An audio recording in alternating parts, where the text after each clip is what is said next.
Love, Bert.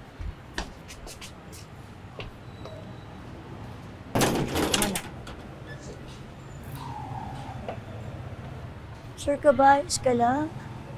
Bayaan mo muna ako dito. Kailangan ko kausapin yung dalawa. Basta, kahit anong mangyari, tawagan mo lang ako, ha? Okay lang. Ha?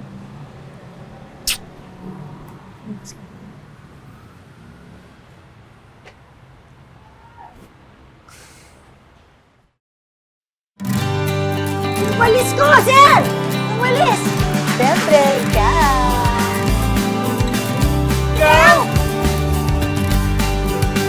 Sino? Ako?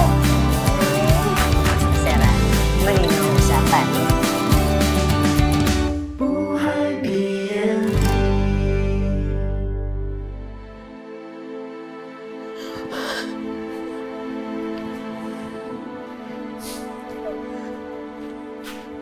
Ano nangyari, Renan? Ba't ganito pa rin yung bahay?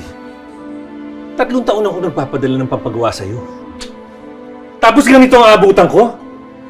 At ikaw naman, Shari, ba't di mo sinabi sa akin buntis ka? Ano nangyari sa'yo? Natakot kasi ako, kuya eh. Dahil alam ko, magagalit ka. At sinong hindi magagalit? Halos mabali ang buto ko. Maitaguyod ko lang kayo dahil nangako ako sa parents natin. Tapos ganito ang igaganti niyo sa akin? Renan, akin ang backbook. Kuya. Ano? Huwag mo sabihin sa akin na pati yung bankbook natin naubos mo. Hindi, kuya. O akin ang bankbook! Kunin mo! At Shari, sino ang tatay niya?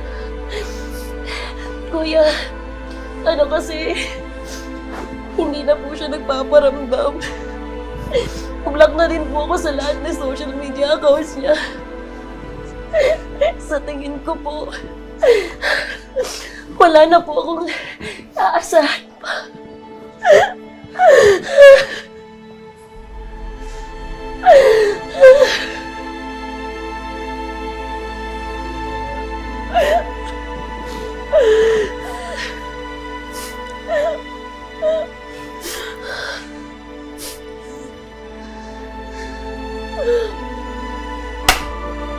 Ano nangyari, Renan? Ano nangyari? 300,000 ang laman nito. Pinagkatiwala ako sa ito! Anong ginawa mo?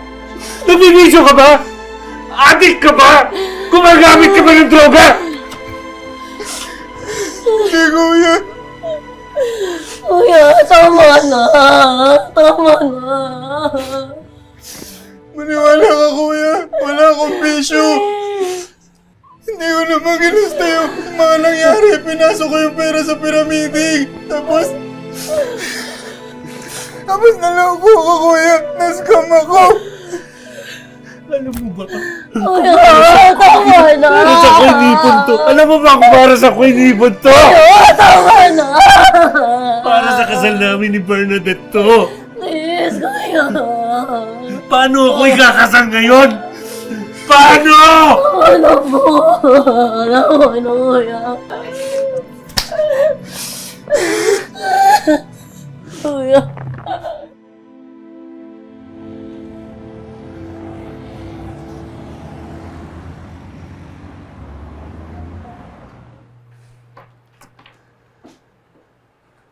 Parang natapon lahat ng pinaghirapan ko. May kasalanan ba ako?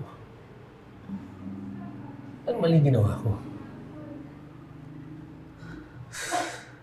Ba't ganitong sitwasyon to? Itong sitwasyon ang dinatnan ko. Love, wala kang ginawang mali.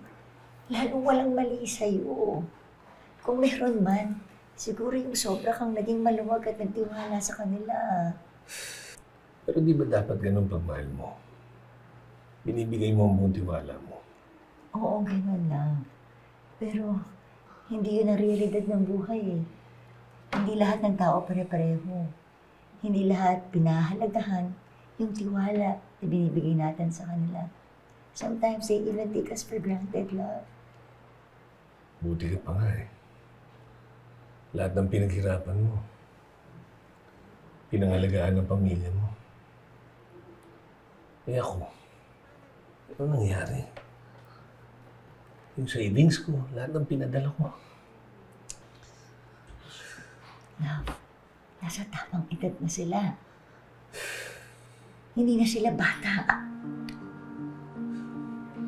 But I promised my parents na hindi ko pababayaan ang mga kapatid ko. Love, alam ko mahal na mahal mo yung mga kapatid mo. Pero hindi ibig sabihin pinapabayaan mo sila. Ang tagal mo nang nagpapadala sa kanila. Ang tagal mo nang nagsasakripisyo. Pero look at what happened. Ikaw lang ang inaasahan nila. Hindi rin nila natutulungan ang sarili nila. Love, paano ka? Ewan ko. Biro mo, pati sarili mo savings, nawala. Isipin mo rin naman ang sarili mo. Lahat ng... Wala na ko. Wala akong ipon. Kaya natin to. Nandito ako para sa'yo, di ba?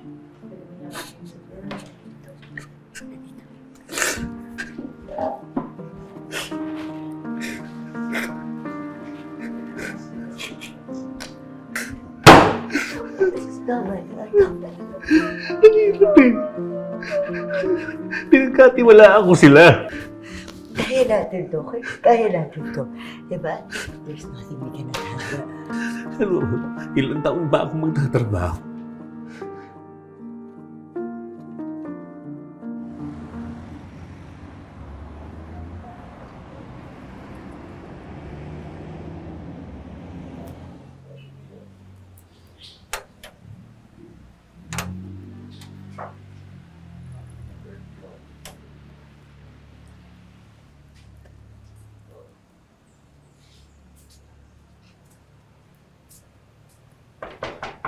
Bert!